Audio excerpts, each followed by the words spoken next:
አይበለውና ልጆ ከፍተኛ ትንታ በድንገት ቢያጋጥመው ምን ያደርጋል? ትንታ የሚፈጠረው የመተንፈሻ ቱቦ ውስጥ በድንገት ከአየር ውጪ የሆነ ባዕድ አካል በሚገባበት ጊዜ ነው። ህጻናት ዝም በሚላቸው ጊዜ በራሳቸው እያሳሉ ባዕድ ነገሩን ለማውጣት እየሞከሩ ከሆነ ራሳቸውን እንዲያግቡ መተሩ በቂ ሲሆን፣ ይህ ካልሆነና በራሳቸው መተንፈስ ላይ ማልቀስ ካቃታቸው ወይም አፋቸው አካባቢ መጥቆር ካለ የሚከተሉትን እርምጃዎች በአፋጣኝ መውሰድ ይኖርብናል። ከ1 ዓመት በታች ላሉ ህጻናት እንደዚህ ሰውነታቸውን እግራችን ላይ በማሳረፍ ወይንም በአንድ እጃችን ላይ በመደገፍ ከያዝናቸው በኋላ ከፊታቸው ትንሽ ዘቅዘቅ አድርገን ጀርባቸው መሃል ላይ በዚህ መልኩ 5 ጊዜ መታ ያደረግን የባዕድ ነገሩን መውጣት ማየት ወይንም ወደ አፋቸው እንደመጣ መመልከት ያስፈልጋል።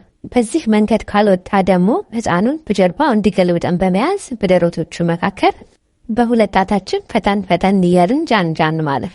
እነዚህ 2 መንገዶች ከሳንባ ውስጥ ያለው አየር ኃይል ኖሮት እንዲወጣና ባዕድ ነገሩንም ገፍቶ እንዲያወጣ ያግዛሉ።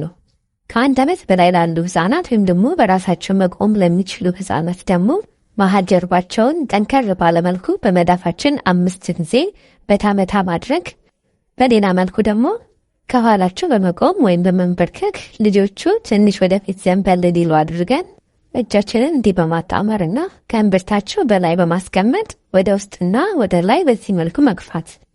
ይህንን ሙከራ ቢያንስ ለ5 ጊዜ መሞከር። እንደዚህ ሙከራዎችን ማድረግን ህፃኑ መተንፈስ ካልቻለ ወይም ባዕድ ነገሩን ማውጣት ካልቻለን በአፋጣኝ ወደ አቅራቢያው የሚገኝ የጤና ተቋም ልጆ መውሰድ ይኖርበታል። እንደዚህ አይነት አስተማሪ ቪዲዮዎች እንዲደርሳችሁ ቻናሉን ሰብስክራይብ እና ላይክ ማድረጋችሁ እንዳትረሱ። በቀጣይ በሌላ ቪዲዮ እስክንገናኝ ቸር ሰንብቱ።